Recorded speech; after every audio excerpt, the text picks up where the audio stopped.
بسم اللہ الرحمن الرحیم۔ ناظرین، اس ویڈیو کلپ میں آپ کو یہ بتایا جاتا ہے کہ جن کاشتکاروں کی گندم 2 ماہ کی ہو گئی ہے تو وہ 60 من یا بہتر پیداوار لینے کے لیے کم از کم 1-2 کام ابھی بھی رہتے ہیں، وہ ضرور کر لیں۔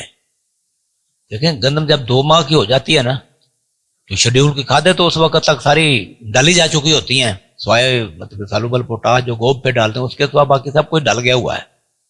اور بلکہ یہ کہ اب ہفتے 2 ہفتے کی جو سردی رہ گئی ہے، دھند کے فوراً بعد جو ہے نا تیلی مارنے کے مرحلے کے اوپر وہ ساری گندم آ جانی۔ کد اوقات جو پہلا جو پرائمری ٹیلر ہیں وہ تو تقریباً جائنٹ اسٹیج کی طرف آ چکے ہیں 2 مہینے کے اوپر، لیکن جو سیکنڈری ٹیلر ہیں وہ ابھی تیاری کر رہے ہیں، سردی کے فوراً بعد انہوں نے بھی جائنٹنگ اسٹیج میں داخل ہو جانا ہے۔ تو بات یہ ہے کہ جن کاشتکاروں نے تو پوری کھادیں ڈال لی ہوئی ہیں نا، وہ تو 2 ماہ کے بعد جو ہے نا وہ صرف دعا کریں اور گوب کی حالت میں سالوبل پوٹاش فلڈ کریں، بس بات یہاں ختم ہوتی ہے۔ کہ دعا جو ہے نا موسمی سازگاری کے لیے یہ سب سے اہم عمل ہے، لیکن کھادیں مہنگی ہونے کی وجہ سے اکثر کاشتکاروں نے جو ہے نا کھادیں پوری نہیں ڈالیں، وہ ڈال ہی نہیں سکے۔ تو پوری خوراک دینے کے بجائے کاشتکاروں نے آپ حیران ہوں گے کہ اس سال کاشتکاروں نے دیگر فصلوں کے بجائے ہر طرف گندم ہی گندم کاشت کر دی ہے۔ اور کیا اس صورتحال میں جو بھی ہے اس سلسلے میں 2 ضروری تجاویز دی جاتی ہیں۔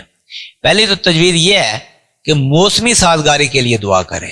اب ہر طرف گندم ہی گندم لگ گئی ہے، موسمی سازگاری کے بغیر کسی بھی طریقے سے جتنی مرضی خوراک ڈال لیں، متوازن خوراک ڈال لیں، ہاں جی، تو موسمی سازگاری کے بغیر جو ہے نا 60 من فی ایکڑ پیداوار نہیں مل سکتی۔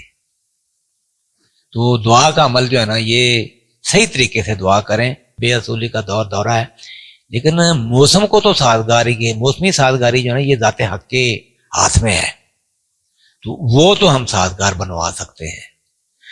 دوسری تجویز یہ ہے کہ مکس مائکرو نیوٹرینٹس جو ہیں ان کی ایک spray plus amino acid, mix micronutrient plus amino acid, اب تو جتنے بھی امائنو ایسڈ آ رہے ہیں ان کے اندر مائکرو نیوٹرینٹ اور گروتھ سٹیمولنٹ بھی موجود ہیں۔ اب بہتر سے بہتر چیزیں مارکیٹ میں آ چکی ہیں، بس ایک سپرے کر لیں، اس کی اگلی پچھلی کمیاں جو ہے نا یہ اس کی پوری کر دی جائیں۔ جنہوں نے پوری کھاد ڈالی ہے، جنہوں نے کھاد کم ڈالی ہے، وہ کام 60 اور 75 دن کے دوران 2 مرتبہ سپرے کر کے کھادوں کی کمی پوری کر سکتے ہیں۔ تو جنہوں نے کھاد پوری نہیں ڈالی اور دھند کا سلسلہ بھی قائم رہنے کی وجہ سے ان کے لیے میں عرض کرتا ہوں، ان کے لیے موقع ہے کہ نائٹروفاس اور یوریا کی صورت میں یہ کھاد ڈال کر گندم خوراک کی کمی پوری کر سکتے ہیں۔ کم از کم یہ کام تو ضروری ہے کہ 60 دن کے بعد بھی جہاں پہ پیچز کی صورت میں ہلکے پیچز ہیں نا، یہاں پورے گندم کی رنگت پوری سبز نہیں ہے، وہاں پہ نائٹروفاس اور یوریا ملا کر جو ہے نا دھند میں آپ ڈال سکتے ہیں۔ لیکن اس طرح کے پیچز والے کھیت جو ہے نا وہاں سے 60 من فی ایکڑ پیداوار کسی صورت بھی نہیں لی جا سکتی۔